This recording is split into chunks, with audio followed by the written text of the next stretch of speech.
Yo guys, welcome to another player review. This player review is going to be on Guro Reiten. I'm hoping I pronounced that correctly. She is 4-star, 3-star. Her stats on the card look really great. She's obviously got great in-game stats for me as well, but that's across rifles and squad battles, so you can ignore that. So real quick, let's talk a bit more about the card, and then we'll go into some gameplay. She can play left wing, left mid, cam. Great in-game stats, really good, well-rounded as a cam, I would say, rather than as a winger.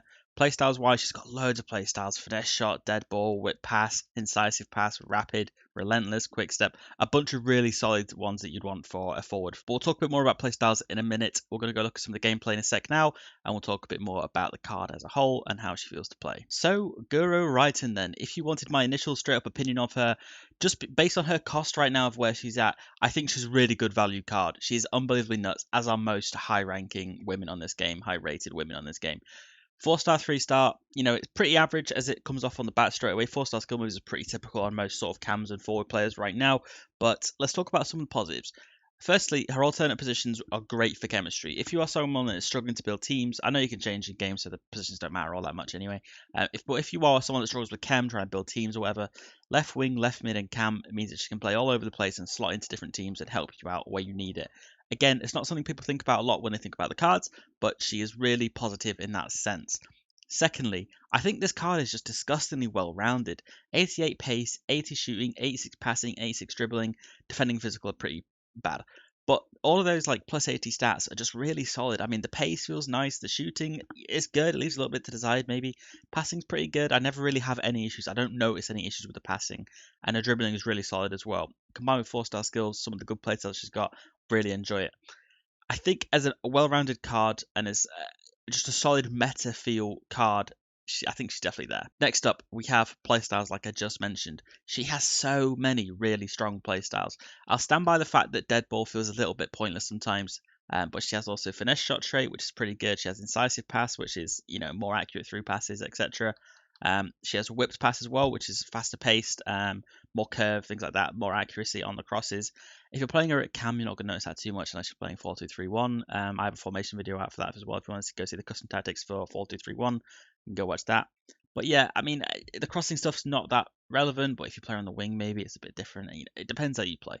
She has rapid as well, which is the highest sprint speed while dribbling, which is pretty massive. Quick step, which is faster during explosive sprint, and relentless, which is reduced like fatigue loss. She already has really good stamina at 92, so it's probably not that relevant, but I really like her playstyles, and that's a massive positive for me. Something I did mention before was her dribbling. Now, her dribbling is really high stat-wise, and it feels even better than that actually in-game too. I would argue that she is possibly one of the best dribblers I've used so far alongside Dybala. What I think is really underrated but is becoming more balanced as people are noticing is that the female players are really, really good on the ball. They're disgustingly good with the R1 dribbling or left stick dribbling, and she is no exception. She's disgusting on the ball, and I really do rate her insanely highly for dribbling. And another positive I want to add is the shooting. And while she doesn't have the outside foot shot trait, her Trivellas feel really good. She definitely doesn't have it, does she? No. So her outside foot shots do feel really good, almost as if she does have it. The shooting stats themselves aren't like insane or anything, but you've got to remember that she has 82 finishing, 81 shot power, 82 long shots. They're only brought down realistically by the 61 volleys and 69 penalties. She does have pretty okay stats for shooting, and you throw a hunter on something or whatever you want to use and just boost her up. She's nuts regardless. So that's the final positive I would say about the card. It's just she's so well rounded, good alternate positions, playstyle is really nice, dribbling's really good, shooting's really good. Love it so much. The negatives of the card are pretty limited. I mean, there's not many. I really do like this card. 3-star weak foot, it's just, sometimes it's fine, sometimes it's not. It is what it is. You pay for what you expect, realistically. It's same with Haaland. 3-star weak foot can sometimes just shit the bed. Sometimes it's okay. It doesn't really matter. But if there was something to nitpick with the card, I would have to say that 3-star weak foot is a little bit lame. But it's not a deal breaker for me whatsoever.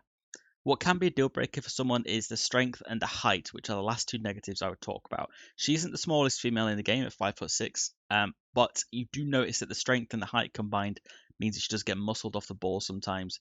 She has limited aggression as well, so she can't really fight back for the ball. If you're on advanced defending, I suppose you can just sort of hold your X button or your A button, whatever you're on, and sort of close them down and shoulder to shoulder and just try and like worm the ball out of the way.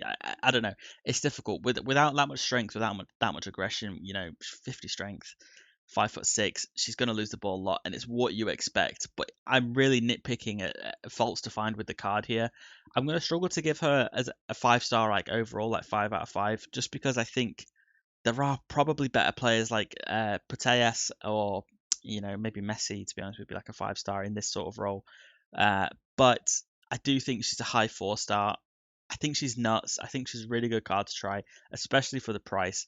Her links aren't amazing. Women's League in the Barclays or whatever it's called, the WSL, is an okay league to link with, and Chelsea's a good club to link with as well. We have some good players, but Norway's a little bit difficult, and I've kind of only initially got her to help with Haaland, but now I think she's almost a little bit better than Haaland. Speaking of Haaland, for the third time I've just said his name in a row, I will be doing a player review on him as well. If it goes up before this or after this, I'm not sure, but make sure you go check that out as well. Make sure you check out the tactics videos that I've done as well. I'm really loving the tactics and messing about with things this year. I'm going to be trying to do so many more. If you want to stay up to date with the RTG as well, there's RTG episodes coming probably 2, 3, 4 times a week. Depends how things go. Make sure you go check out the latest ones and get all caught up anyway. And I'll catch you guys in the next video.